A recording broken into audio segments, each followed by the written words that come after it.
a lively discussion on Ladakh. The season is about to start in a couple of months. The passes will open.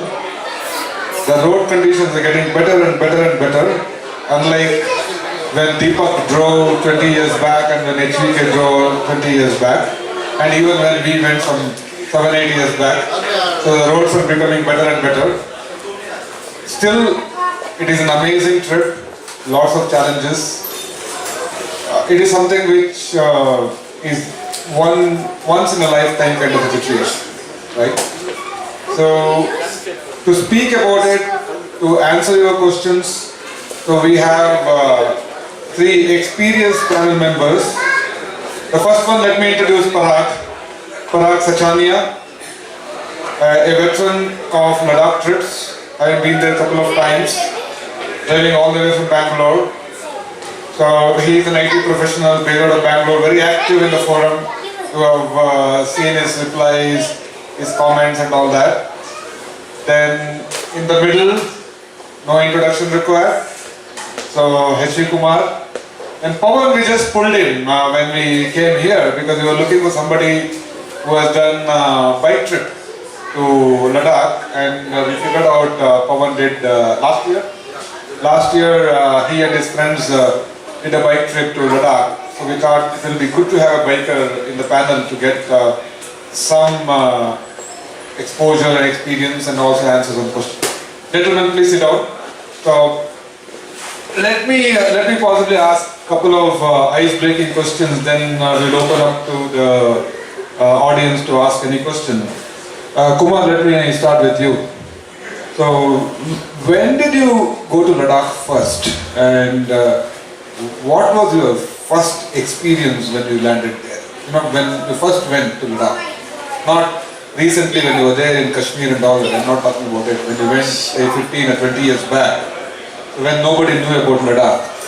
Supposedly Deepak knew about it. That's apart from that, very few of you knew about it. So, what was your first experience? Even I was in Indian Army. I never posted there. So unfortunately, so it's very interesting. I got to know about Ladakh from a Tata dealer's news bulletin. Suddenly one day somebody gave me, I was working in Bangalore in 1987, 88, 89 and all that. So somewhere in 1988, somebody gave me a book. Gaurav was there at that time, the same company.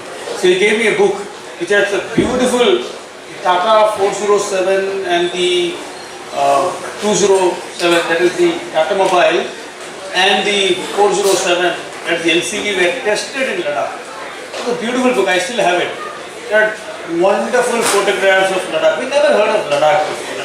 That was something which we never learned in the textbooks. So then I started finding what is this Ladakh about. There's no internet the way it is today. And I found out more from there, and I said, let me do a bike trip.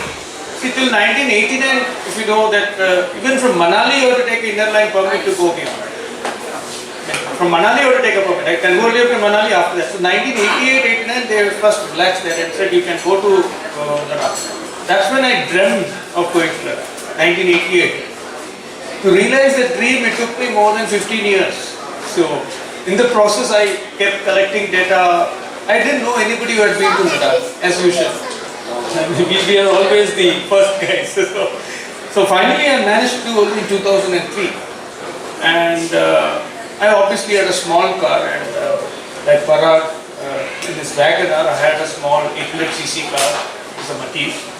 And obviously everybody told me that you can't go, you're absurd, you're fool, where are you going? You know, you can't, you need a Jeep, you need a Pajero. So I went. Obviously there are no takers to come with me. Who wants to go to Ladakh 20 days, 30 days? Luckily my cousin was a doctor in Bombay. He said, I will come with you. She said she's the first to volunteer. Actually before that, our friend Praveen was to come with me. Gaurav knows him. And he backed out of the last one. So then I had a cousin, and she said, I'll bring my daughter also. Daughter also. And then she said, you know, I don't think you can tackle this stuff as a terrain. You look too puny to me. I think we should have one more male for support. So I went around looking for a male support. So in the night at 7:30, this guy pulls out, the other guy pulls out. He says, no, I have this thing. What do I do? So I asked dramatically. My cousin has given me this deadline. You know, you have to get one more male guy in the car, otherwise I'm out. Alright. So I start calling up people that night. Finally at 7 o'clock in the morning, I connect with a friend. They say, you know, like, hi, how are you? Good morning. Are you coming to Ladakh today evening? One guy didn't know what Ladakh was. Oh, okay, I'll come. What do I do? I'll pick you up in Daisar Naka at 8:30 in the evening. That's it, he came in the car. So I went round with my cousin and said, look, I got your male support. And we went on. It's a different matter. The male support fell down in the bathroom in Rajasthan and sprained his leg and he backed up. So that was the trip, and we went on to do more trips. Let me ask Parag, right? So you heard HVK in 2003. When did you do your trip? First trip to Ladakh. So how was your experience? So one of the important thing about our trip was that we did Ladakh in 10.5 days from Bangalore, driving from Bangalore.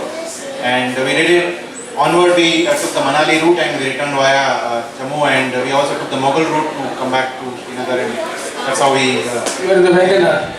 So this was in the linear. Yeah. So Wagoner has a different story, which we did the GQ.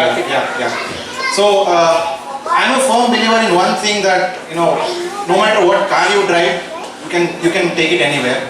Because the first question I often see on the forum is, I went from point A to point B, is that which car? I mean, it doesn't matter. I mean, in linear, we planned one thing is that we will not speed, we will maintain very steady pace of about 110 band, and make sure that we pass some major towns and cities when it's not the peak hours. So what we actually did from Bangalore was we drove continuously all the way till Manali in 52 hours. And we started from Bangalore in the evening, much before the night buses start from Bangalore. So that's important, that you don't get stuck in the tolls. And we also wanted to make sure that we cross Pune before it peak hour in the morning, and even Bombay. So we were out of Bombay in the morning before 7:30, and we had lunch next day afternoon in Ahmedabad. And the other morning we were in Gurgaon, and the same night we took the Panipat route to reach Manali. In terms of preparation, I would say you have to believe your car. You have to make sure that you get these services done on time. And I was not very particular about carrying relief material for the car in terms of if anything goes wrong. We basically had some coolant and brake fluid and extra fuses, but apart from that, we didn't do any specific test drives before the main drive to see how the car is faring well, because even when I did the GQ, my car had already done 1,65,000 kilometers, and in that we drove continuously for about 1,050 kilometers. So the planning was more about how well you manage your time. So nobody believed when we said that we did the return trip in 10.5 days from Bangalore. It was planned pretty well. So Pawan, you were somebody who was not done in the car, right? So how did this idea strike you, that you have to drive on a two-wheeler to Ladakh? So how did it come about? Yeah, it was a simple thing. One of my friends had drove to Ladakh in 2014. So I was mesmerized by his snaps that he has put in Facebook. And from that day I began my preparation for Ladakh. So I didn't have a bike. I had a normal 150cc bike. It was a second-hand bike. Then I planned to buy a Thunderbird 350cc. And from then on, I made a group of like-minded people who wanted to join me, and that's how we started it. And then I got to know about HVK sir, and I contacted HVK sir, and we put a plan, and he has then on guided us for the entire tour. So what I will do is that I will open up to the audience. Because you may be having a lot of questions to ask any one of them. Any one of you can pick up the question. It is not that HVK has to answer all the questions or Parag has to answer all the questions. a very interesting person. Sunil, will you tell us about your non-stop drive from Bangalore to almost Srinagar? You went with your family, I think 2 couples in Bolero, right? Yes. And he is the guy who drove non-stop virtually. It's a very interesting thing if you want to learn how you guys did it. And it was with the family, not like Parag was 2 boys and they had a different approach to this. No, but I have done race to Rashtra. I know, but yeah. So again, this was something I did in 2012. We started off evening of the 3rd of August, and like Parag said, we planned to crisscross all major cities when the city was sleeping in the dead of the night. I have no problem sleeping light. I firmly believe if I am tired, I'll take a power nap. But up until then, I would drive. And I wanted to see, what's the limit that I can push myself and my car. It was a Bolero. We started off on the 3rd of August. 4th evening, we were, a little ahead of Ahmedabad, and then we noticed that we were falling behind. So we had to do something. Otherwise, I had only a finite number of days that I had applied leave, and I didn't want to miss anything. I guess that was the biggest driving factor. There were 2 ladies. I mean, that was the most important factor. There were 2 ladies. My wife and my best buddy's wife. So we had a conversation over chai. And I said, this is the plan that I have. I'll drive through the night, we'll pass Rajasthan, Haryana. By the time the sun rises, we are in Jammu having breakfast. We get stuck with a lot of truck traffic because of, it was the season when Amarnath was closing down. So we got stuck there, so we hit Patni Top, and that's where we stopped. But I think the driving factor was 1, the goal that I had in mind. 2, I trusted the plan that I had built for myself. 3, the cooperation of everybody who traveled along with us. It's not easy that we are stuck in a car for 17 days, Bangalore to Bangalore, about 9,000 kilometers, and everybody is still smiling, jovially joking around. I think the team camaraderie pulled it through together, and to top it all, our guiding factor, every morning and night, he was there for us, right? During the time we were passing Kargil, I think we hit the radio silent zone, and my dad in fact got scared. I mean, what's up with these guys? They've not called for almost a day now, right? And we had 2 small children that we had left home. Me and my wife, we had a 1.5-year-old daughter, and about, almost 2 times that age, about a 3-year-old daughter that we had left home. So both my daughters were there, and in fact, when he reached out to HVK, coordinated, told him, explained, and my dad was like, did HVK, after that, every time, he would just ask me, is HVK aware of what we're doing? Okay, move on. You're in safe hands. So, thank you so much, sir. How will the ladies manage with these kinds of non-stop, long drives in a terrain like Ladakh, particularly the long stretch which you have to do? How do they manage? And it's very difficult for ladies, private movies and stuff like that. Right. How do they manage it? I think we were fortunate to be hosted by the Indian Army. My friend has a few connections with the Army folk. So we were, graced by the hospitality that they provided to us. And it was absolutely fantastic. All we had to do was, land up at Leh, and post which they took care of, us very, very well. But beyond that, we had a very disciplined, drive schedule. Times when we needed something or the ladies needed something in specific, we would typically approach the nearest, army chowki or whatever, and talk to them, explain to them, and they were very, approachable and very humane, and they provided whatever we asked for, beyond our connections with the army. So that's how we managed it. Thank you, Sunil, for your experiences.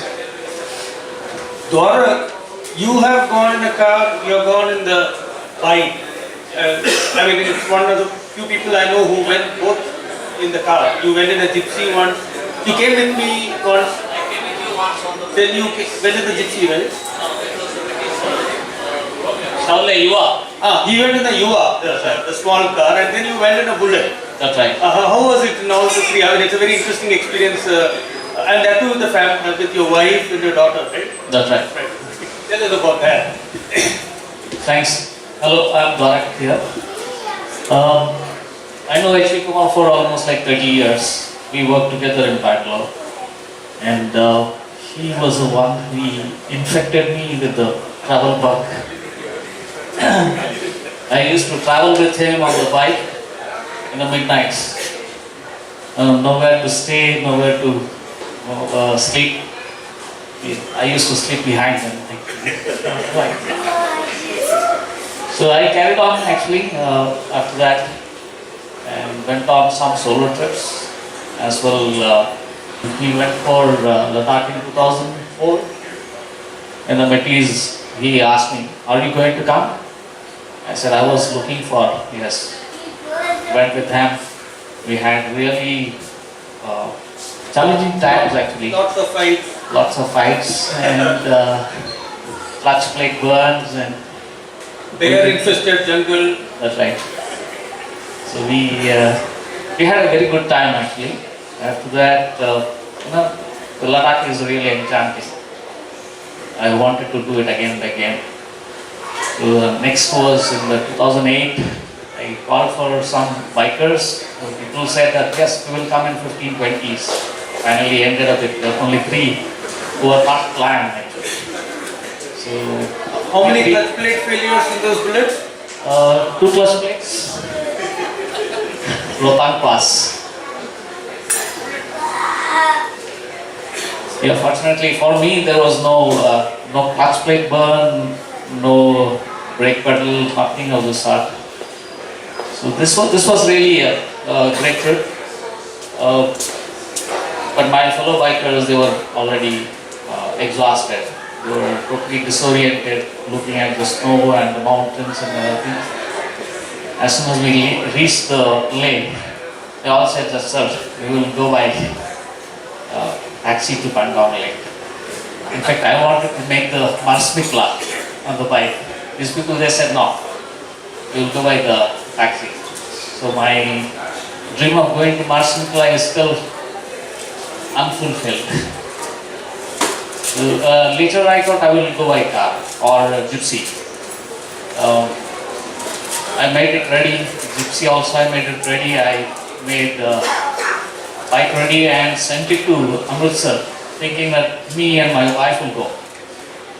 But my daughter says, "What should I do it here at home?" We said that okay, we will go with the car. I went to the Amritsar, packed the bike back, but went on. And this was really good one again. We did the Jammu and the clockwise actually. We went to Turtuk, the last point where any traveler is allowed to go. We had a great time there. Beautiful place as well as nice people.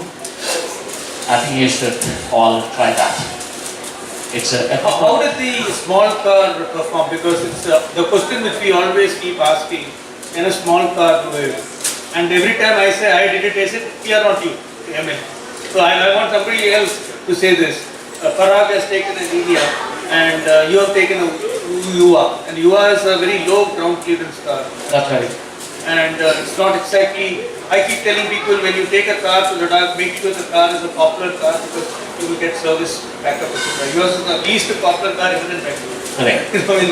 Chevy, Yuva, Chevy itself is not very popular and Yuva is one in a, well, how did you have the confidence in the car, or is it you knew more about a car, or is it just that, is it hell with it, if something happens I will sort it out?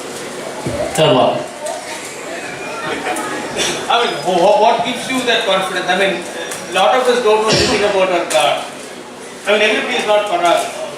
Parag has got all his kit, he will start repairing cars. I also go under the car. My most common photo of me is under the car. So everybody can't do that. So Yeah, that's right. how would you do it? If you have a problem with the car, what would you do? I think Parag told that you should believe in the car. I believe in the car. I still believe it. It sounds like Earl Dale Carnegie. And moreover, in these roads, it's not the car what matters. it's a driver. And you not losing the interest. You should put the tires where it has to be. Not go in the, no, normally the truckers, they make the path. You will see the track of the tires on both the sides, but in the middle it will be mound-like. You go between, you get stuck. So what I used to do is, I used to put one tire, the left tire on the, beyond the road, and the other tire on the mound. Keep going, I will not miss it. I will keep going. So I think this is the tip for everybody who, if anybody want to take the low ground clearance vehicle there, you can come out.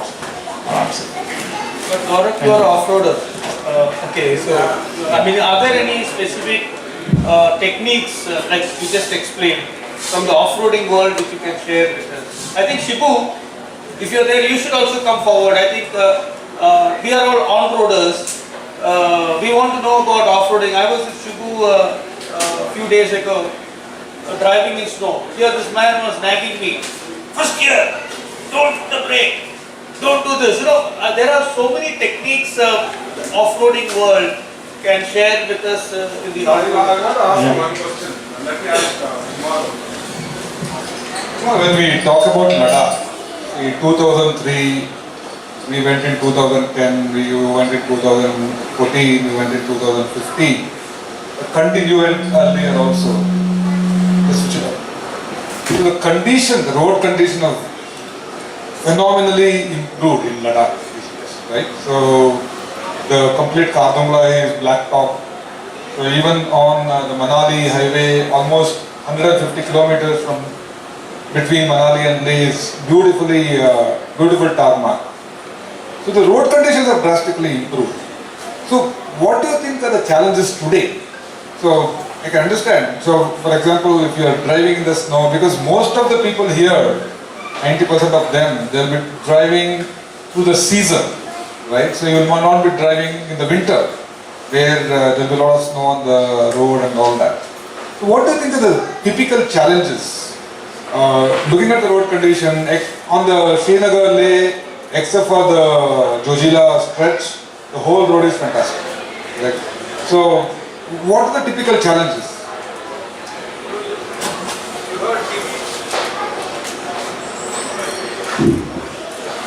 You heard Deepak say how he did his ride in 1991. There are no roads. He had to virtually go through rivers. That was 91. In 2003, the situation was slightly better. It's been improving every year. And today, yes, you can say for say 75% of the roads are good. But then it is only a kind of, you may say, seasonal statement. Roads are good. Now it is, no, not only that, through the season, when you ask me a question, I'm traveling in May, I'm traveling in August, I'm traveling in September, my answer will be different.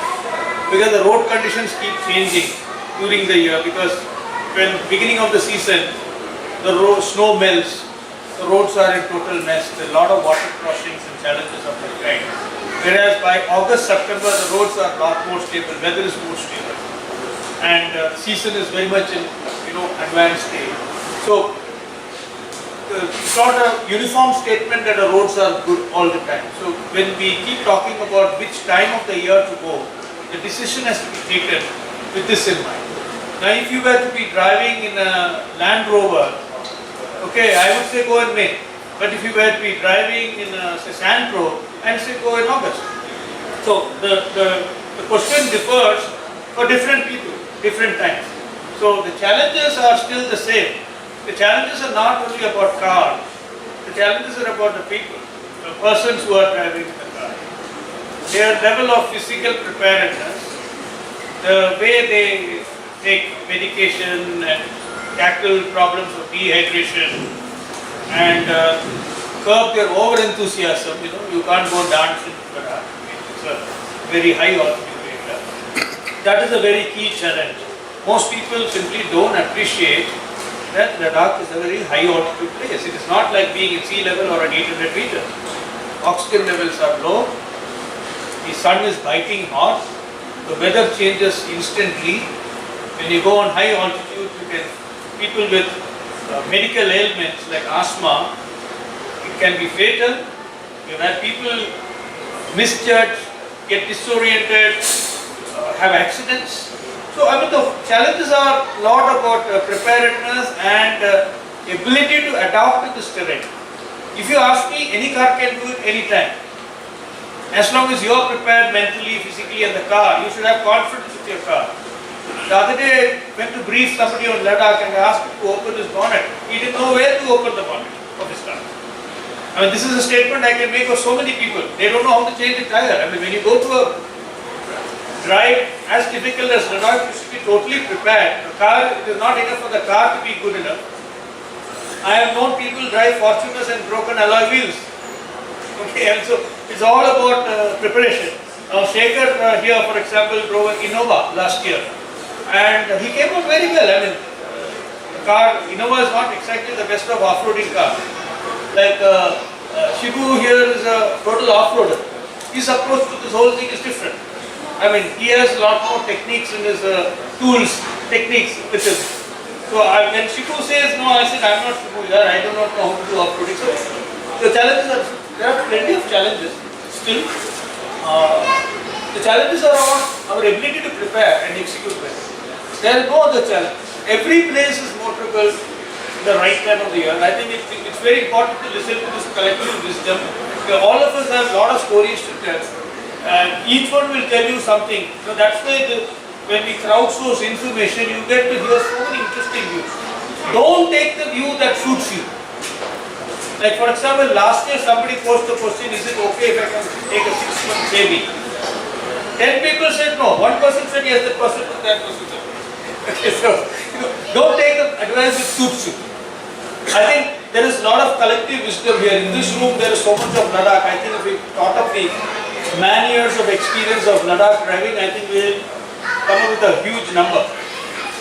Look at it very honestly, it's your life, it's a lifetime. Like for example, somebody says he wants to go in May. He says my company gives me 12 days of leave. I tell him don't go in May. I said why? No, if in May the road conditions are very uncertain. There are a lot of restrictions in passages in so many places. There could be snowfall. You might lose 2 days. You may not be able to complete the trip in 12 days. You may need 2 or 3 days. You can't afford 3 days of because the boss is a mean guy.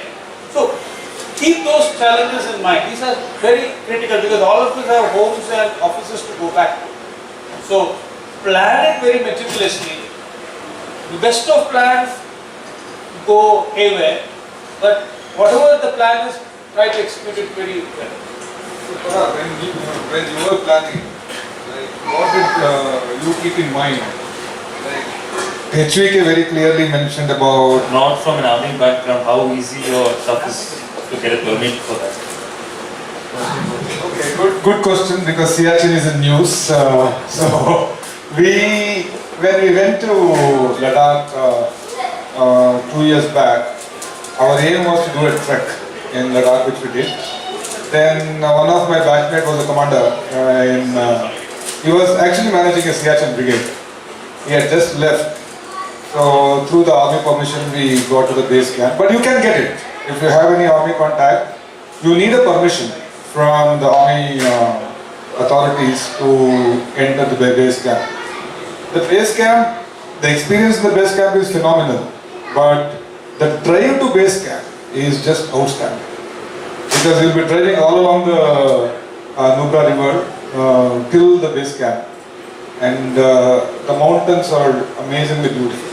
Of course, when we went, like possibly you must have seen the same thing when you went in 2014. August, we were there in 2014 again, August. It was the hottest season in Ladakh. We didn't find, when we were there was no snow in Kardungla. I don't know what happened. There was no snow in Kardungla at all. Zero snow. And the same here when we went to Siachen. So, to answer the short answer, you need to take permission from army guys. Any other question?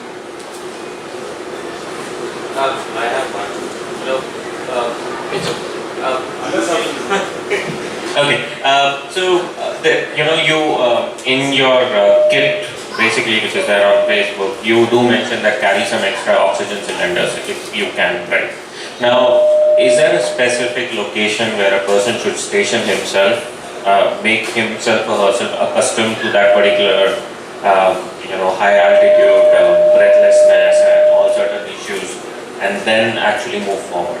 Do you suggest a place there? I will also answer after that. There are two things. One is you are driving to Ladakh, one you are flying to Ladakh. The answer I am giving is for driving to Ladakh. When you are driving to Ladakh, the drive itself acclimatizes you. As you climb, you get used to the high altitude till you reach Leh. But so you don't really need to take a break in Leh. Normally, if you fly in, you need to take a day's rest so that you get used to the oxygen. Oxygen is not normally required. We normally tell people if you are suffering from mild breathing problems and you are a bit anxious, carry an oxygen. It is like an insurance policy, an extra. But it is not standard. Where you could face problem, you go to a place like Khartoum, that is 18,000, 17,500 feet, or Changla, which is 17,400 feet. So these are very high altitude where the oxygen is less. Here also the first tip is you don't spend more than 5 minutes in such a place. It's not a kind of place where you can sit and have a hamper of breakfast. Okay. It's the kind of place where you just go there, see the place and quickly get out, because the oxygen levels are so low, it will affect you. You will start getting headache in 15 minutes. Unless you are a very, very strong guy who is used to trekking in the high altitude. That is a place where many people feel the need for more oxygen. The army has got oxygen cylinders in all the locations. Anywhere you go, there is a medical officer. You say oxygen, they will rush in and give you, administer you oxygen. Otherwise, oxygen is not really good. Because the highest you go is 18,000 feet, maybe March feet down. You can, but it is a good thing to carry. Precaution. It makes you feel good. Let me continue the answer, right? So, one, there is no need to carry oxygen unless you are already, there is a medical condition, otherwise there is no requirement. Second is acclimatization is a must. If you are driving, automatically you get acclimatized. When you go to higher altitude like Khartoum, Changla, Nola, you are not going to stay for long. You can feel it yourself. You can't walk for 10 meters and you start panting. You will feel it for yourself. Third, you never know when the AMS will hit. We did this trek. We were there in Ladakh for almost a week. On the last but one day, one of our friends was feeling bad. Even after 7 days of acclimatization, when we were at around 16,000 feet, so this guy was so wonky. You never know when it is going to happen. Oxygen cylinder is useful because this is an personal experience. We went to Badrinath. You won't believe. Badrinath is what? 10,000 feet, right? So we had gone with my in-laws. My mother-in-law is around 72, 73. We were sitting in the hotel and she started panting, some breathlessness. We had carried an oxygen cylinder, which helped. So if you go with the old people, if there is a medical condition, it is required. Otherwise, it is not. But acclimatization is a must. Also, remember that you are going in the automobile. Correct. Correct. And in these places, if it gives heart, then you are stuck. Correct. And you will feel this also. Absolutely correct. It's better always carry one. Yes. It is better to carry because these are all portable cylinders. It is not going to occupy too much of space. You are going in your own vehicle, put one inside. One of the tricks is the moment you feel the air is hitting, start going down. Yeah, of course. So the simple common sense is that if somebody is feeling, even first time when we went to Ladakh, even I was feeling that kind of a headache. If somebody's condition worsens, the only way is bring him down to the lower altitude. And if you are stuck in Sarcho and you had to halt then, and We had halted in Sarchu. That was the only place where we actually felt liquid of AMS is hitting us. Where the moment we felt we couldn't drink water, that's where we knew that. No, that is absolutely Sarchu. Anyone who have actually travelled from Manali side to Leh, but my personal advice is this: try to do that in 3 days. Right? First night possibly in Jispa and next to Sarchu and beyond, and then to Leh. So many a time what happens is that we want to shorten the travel. We want to go and stay in Sarchu for the day one. You leave Manali at around 9,000, you are coming to Sarchu at around 14,000. So you stay in Sarchu at that. It is AMS is something. It is not a question of how healthy is the individual. He may be an amazing bodybuilder. He may be the first person to be hit with the AMS. Somebody who has not done, correct me, Dorothy. So somebody who has not done any physical activity, he may be absolutely fit, right? So unless you take precautions, in the sense that you Sarchu, if you have got to Manali to Sarchu, you are struggling to walk for 10 feet, you will start feeling the breathless. So if you are traveling from Manali to Leh, driving, my personal advice is do it in 3 stages. Day 1 possibly in Jispa, day 2 in Sarchu or Pang, and day 3 in Leh. So that way the acclimatization is much easier. If you are coming from Srinagar, it is not an issue. Even then, like he is saying, you went by Srinagar, right? We actually came till Sonamar, and that was the time when the Jammu-Srinagar highway was blocked because of floods. Correct. So we took the Mughal road and came. So you went, even after going through Srinagar, after spending so much of time in Leh and getting acclimatized, even when they went to Sarchu, they were feeling little breathless, right? So it may happen, it may not be very serious condition, but you will feel it. But what is the plan of action when you are planning to halt in Sarchu?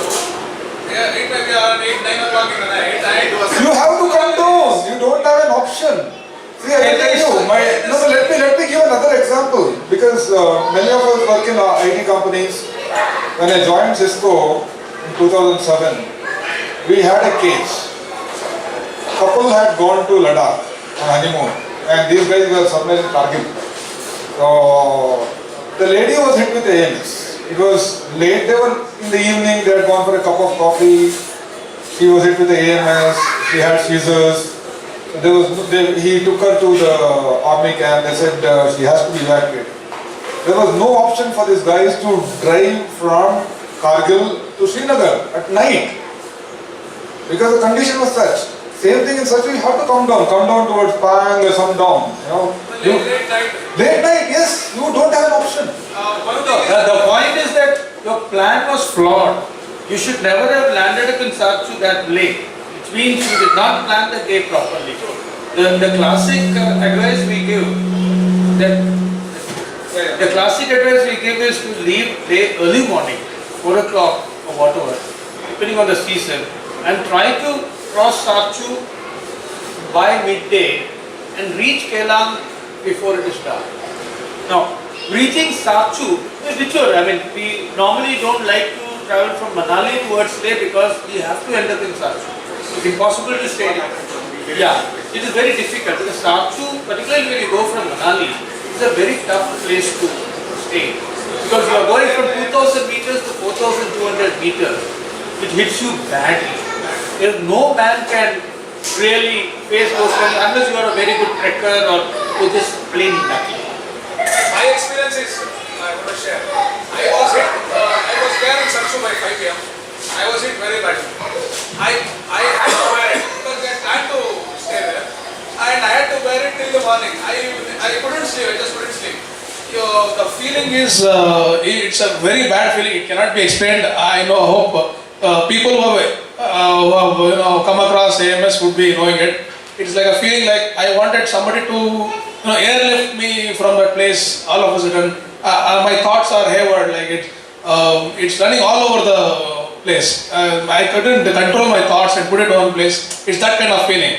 I've heard that people who have AMS, it's even if you take the Diamox tablet, it just helps you till you come down the altitude. That's it. But it is very dangerous. It might lead to death. So two of our friends died last year during the Ladakh trip because of AMS. So it was a very serious thing. The year before that, somebody told me He was driving and there was a big landslide or snowfall in Baralathal. Baralathal is a high pass between Sarchu and Kela.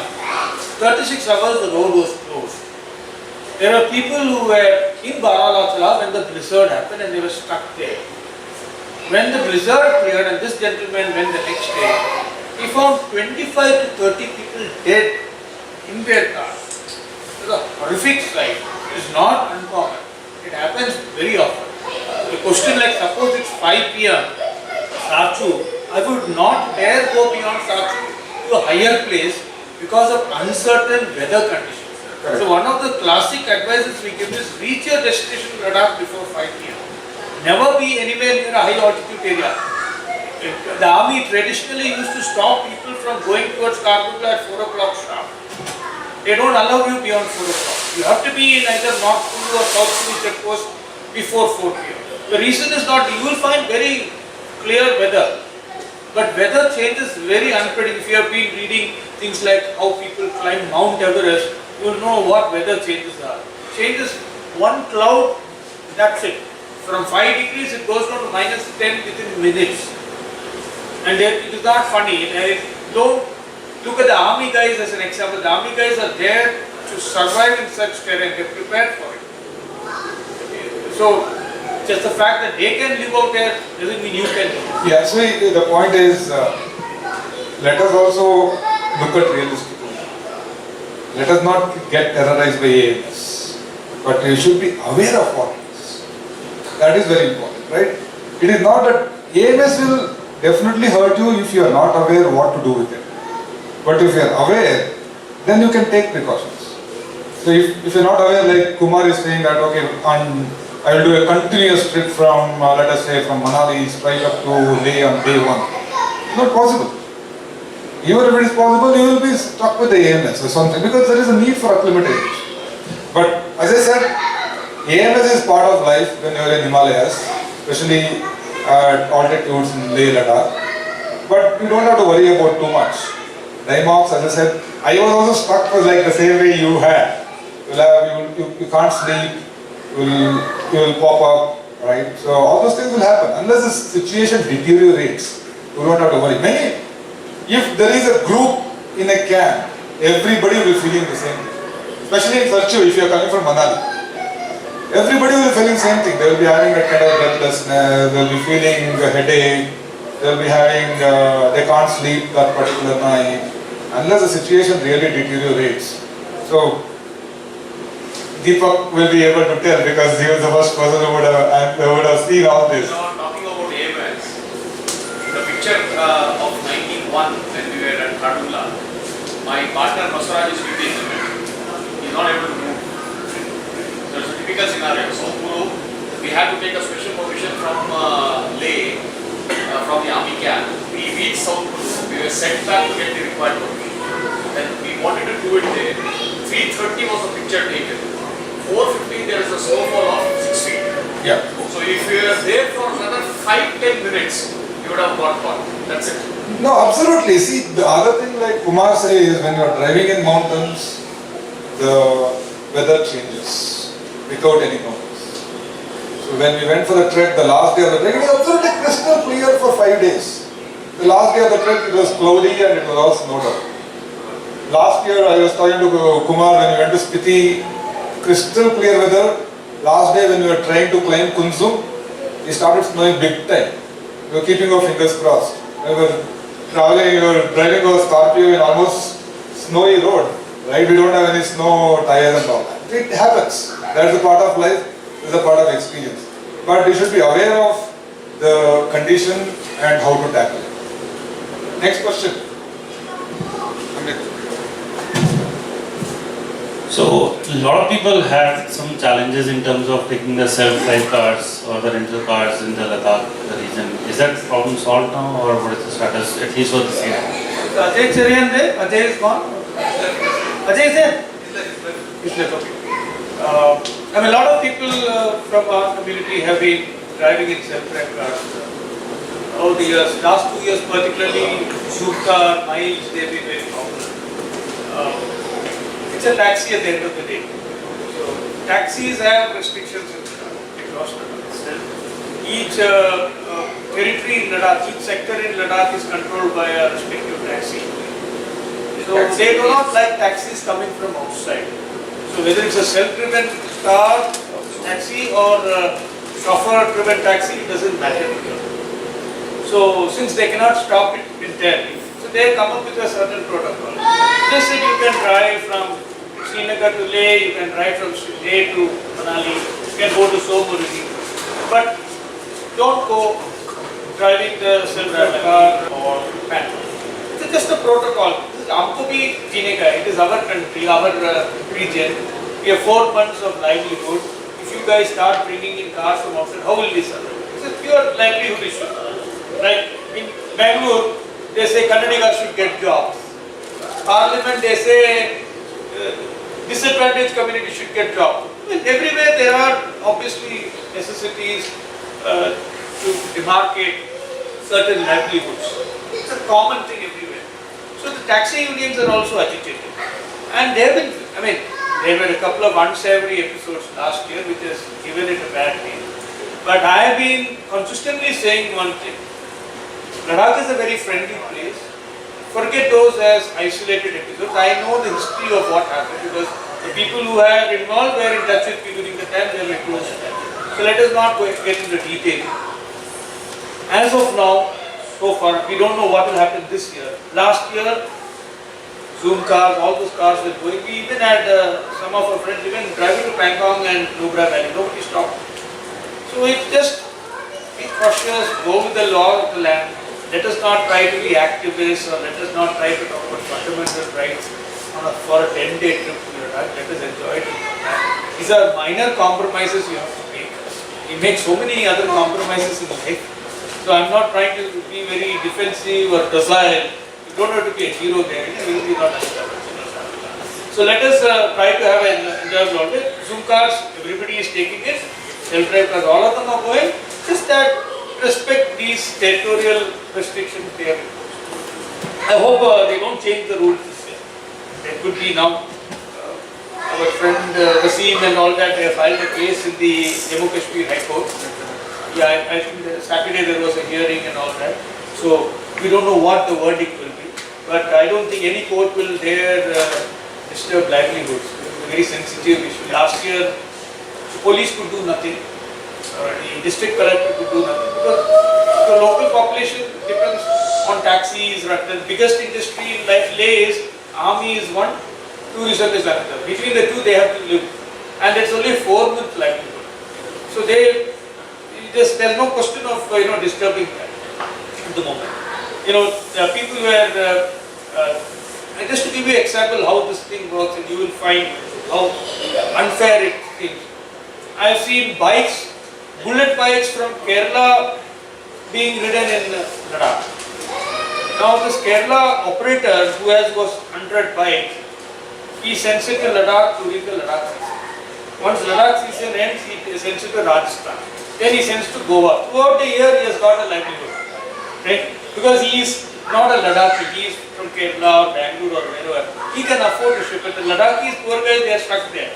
4 months a year, they can do their livelihood. They cannot go Goa, Uttarakhand or wherever. So, give them a chance. I mean, that is my only point of view. A lot of people went to start last year. None of the people from our community have been harmed. Everybody has had a good trip. They provided their respected these local citizens. Okay, next question.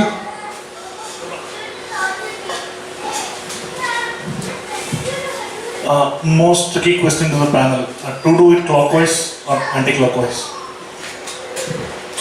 I always favored Srinagar, Leh, Manali. If that is the clockwise, anti-clockwise.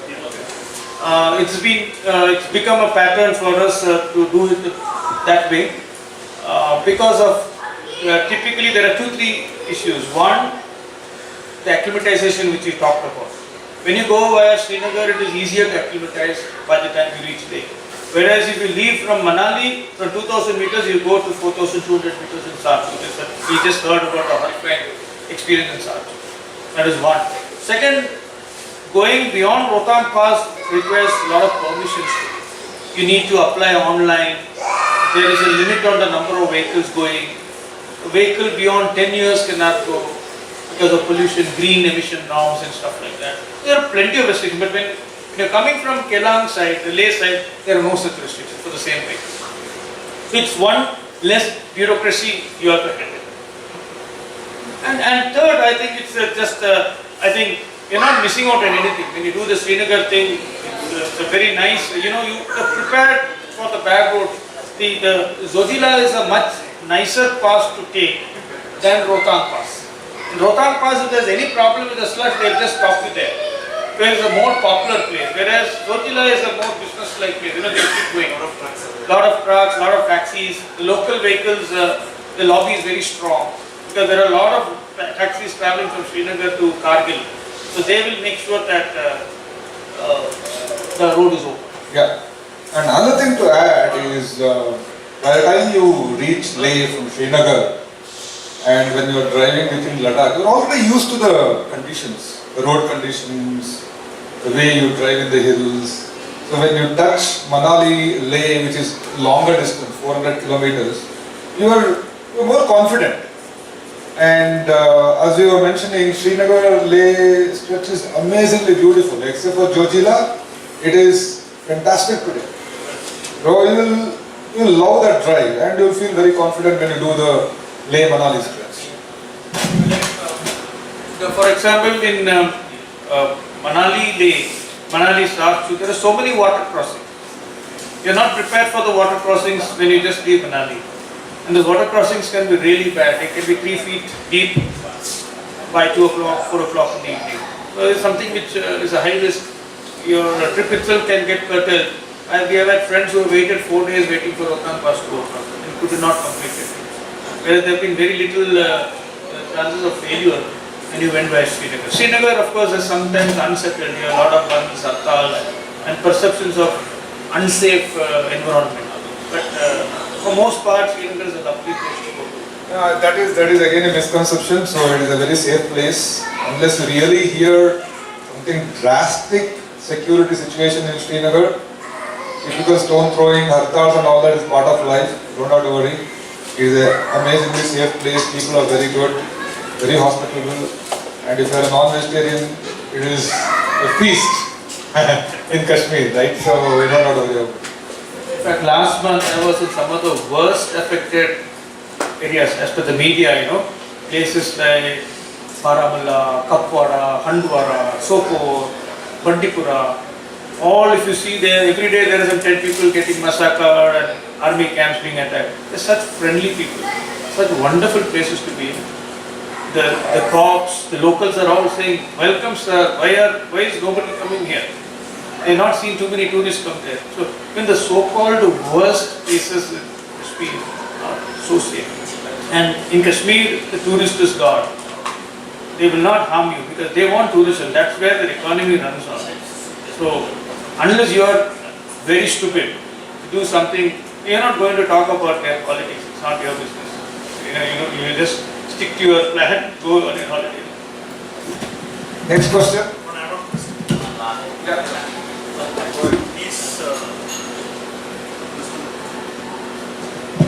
This to the biker. I took a bike from Manali to Leh. I found it difficult to put it on the main stand. I took a Royal Enfield. So is Royal Enfield the right bike? I felt the answer is no. Almost all the bikers who are there are Royal Enfield. It's only you can see Royal Enfield bikes in Ladakh. Most of the bikes are Enfield bikes. So it depends on individual how you take it. But now at such high altitudes, I feel Enfield was comfortable. I had a saddle bag and I had the back rest on me, so which made my drive safer and comfortable. Plus, one thing to remember is if you are riding, make sure you have proper gears, your arm guard or your knee guard, a good helmet. So all this counts when you are riding on a bike. If you don't have them, you get frozen. So it is as simple as that. If you don't have the gear, you get frozen in Barla Chala, you get frozen in Tanglangla, all the places you get frozen. fact, Deepak made an interesting point about this Tawang trip. He fell down in his Benelli 600 and it is 260 kgs weight. So it's very easy to fall down. Everybody who goes in a bike to Ladakh falls down at least 3 to 5 times. I mean, so water crossings, bad roads, slush. Fallen down 10 times. Absolutely. So falling down in a heavy bike is not an easy thing. You can get badly injured. Whereas in a lighter bike, like a KTM for example, you get less hurt. And a lighter bike has been found to be nimbler on rough terrain, water crossing, slush.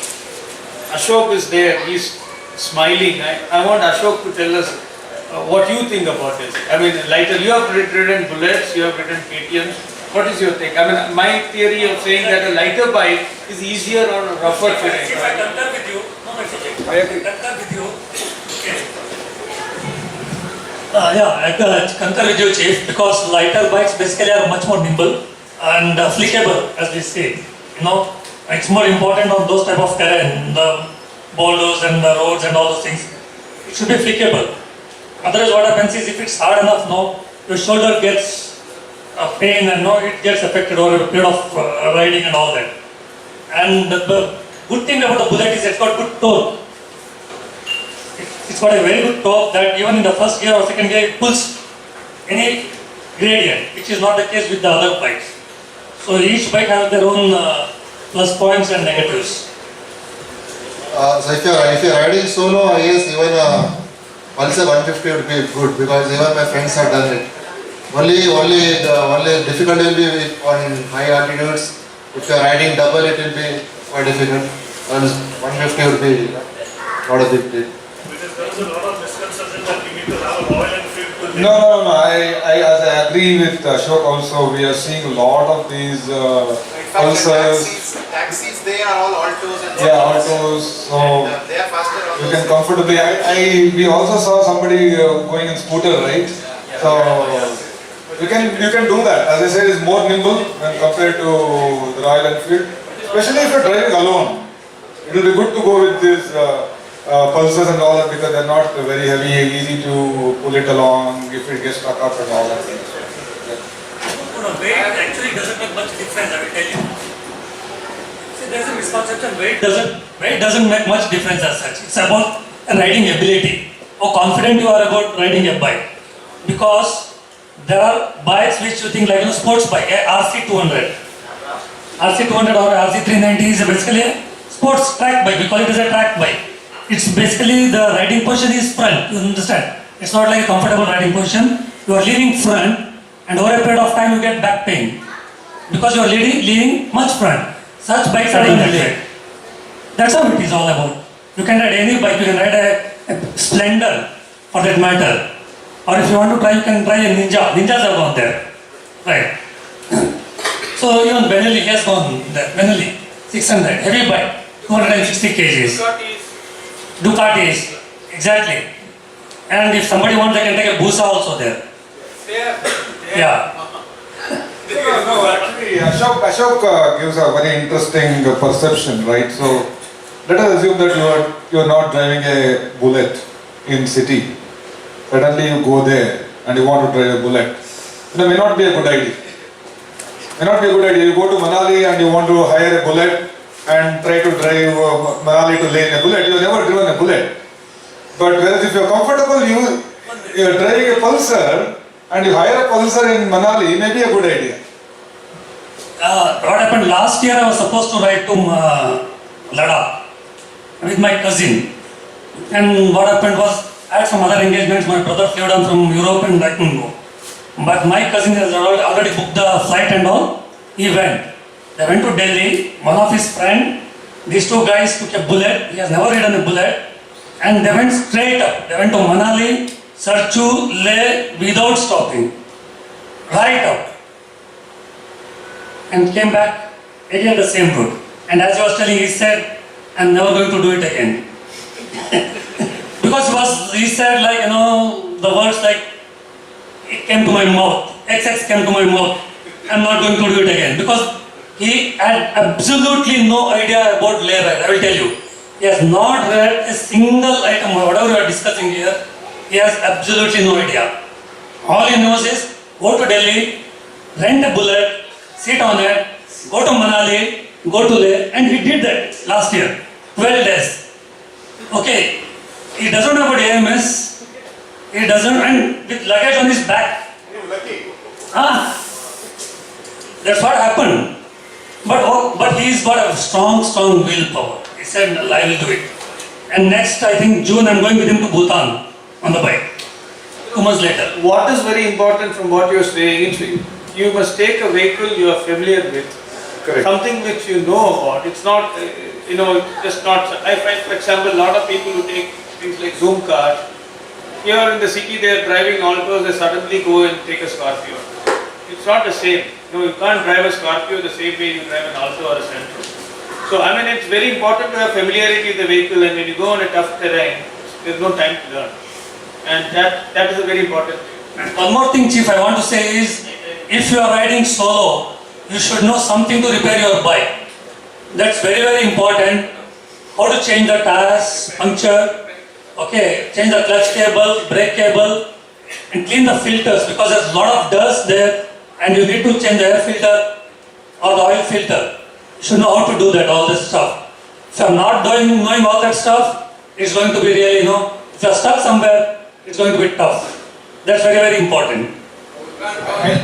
Ideally, possibly, Ashok, ideally, you would recommend to go in a group of at least 2 bikes, right? So you will recommend solo bike riding? Yeah. Solo has got its own charm. Actually, alone. In fact, I'm missing Uday Naik in this group today. He was supposed to come. Last year he did a solo ride to Ladakh, 8,000 kilometers from Bangalore on his Duke 390. I was looking for him to speak in the group. Yes, he missed it. Okay, in the interest of time, it is almost coming to 11 o'clock. So, we'll possibly have one question, last question for the panel. I know that we can continue to spend the whole night discussing Ladakh, sharing our experiences. So, of course, Kumar's phone is always there. Any one of us, we are there. Our oldest man is there. The person who did Ladakh for the first time sometime in early 90s. Just imagine that. So, I remember the 4 pictures you were showing, you were doing those kind of tracks in Northeast, those days in the 80s, late 80s. So if you have any questions, you can always reach out to any one of us. Varki is there, Kumar, any one of us. Time for one last question if somebody wants to ask.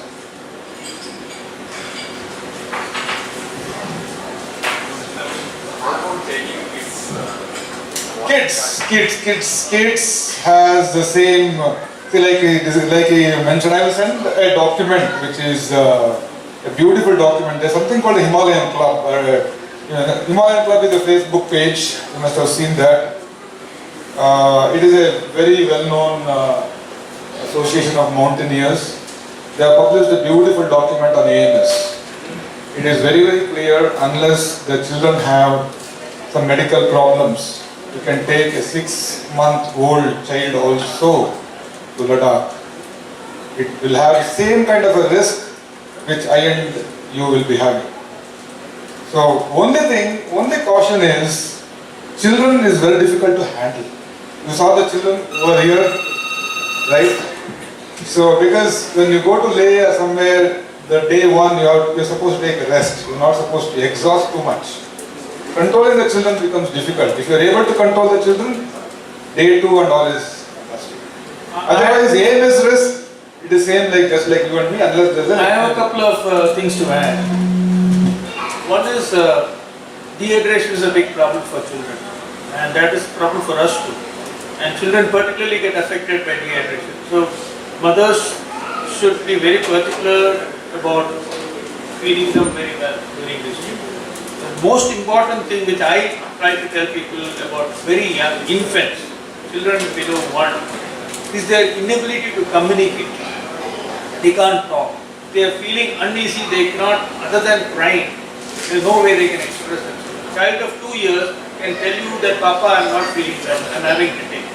So it's very difficult to understand what the child is going through. Yes, they are the same. In fact, children adapt to these conditions better. But the fact that they cannot communicate any uneasiness is a big problem. Third factor, which is most important. At a very young age, you don't know whether they have asthma, breathing problems. People with asthma and breathing problems should not go to Ladakh. It's very difficult. You need to take special care. Avoid if possible, not take special care.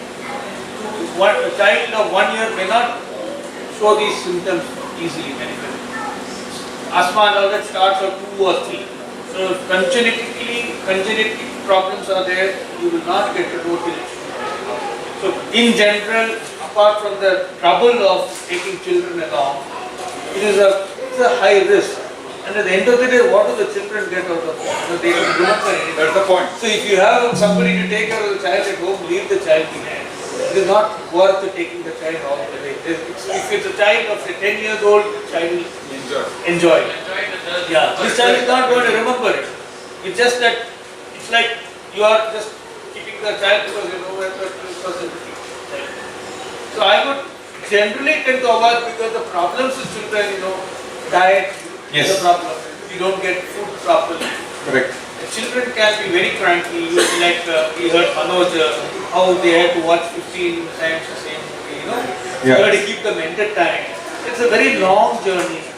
If you are stuck for 5 hours in the traffic jam, how will you keep them Correct. occupied? So these are some of the practical issues which you have faced when you have the children on the track. So that's why we generally try to tell people don't take young children, very young children. Older children, yes, they will enjoy it and they are likely to be. But the point you made about children being the same is valid, and that is the children adapt faster than anybody else. I have had my son going at 3 months and 6 months all over the place. He never faced any problem.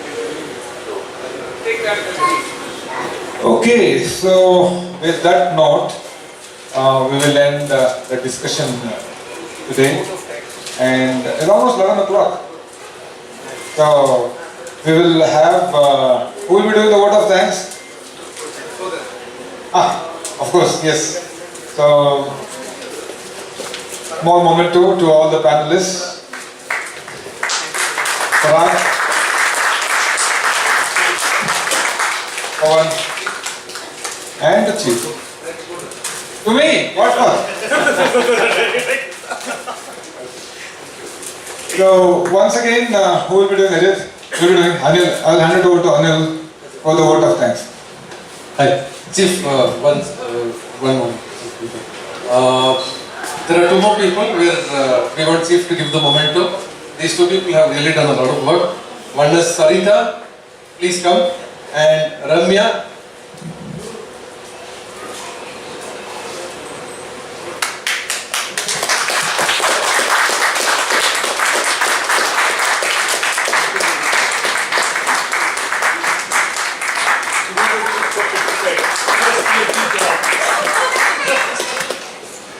Thanks, Chief. Thank you very much. I hope you had a good evening. Sorry for a few delays, extensions that happened. I'd like to thank every single person who's really helped us put up this whole program. And thanks to Chief for coming all the way down. Ajit, you have been wonderful organizing this, leading a great team. Yeah, it's a great team. You have organized it so well, and I know you have wonderful team. You might upload each one of them, but I must tell you that it's been a wonderful organization. Thanks. With this, we come to the end of this evening. Have a great weekend and drive safe here. What possibly we can do is we can meet once in 3 months, 4 months kind of a thing, right? If everybody agrees. Whoever is able to attend, just come in, have a cup of tea, cup of coffee, hiking, like once in 3 months we'll meet up somewhere, we'll possibly do that. Whoever is able to come, let us share. With that, thank you very much guys.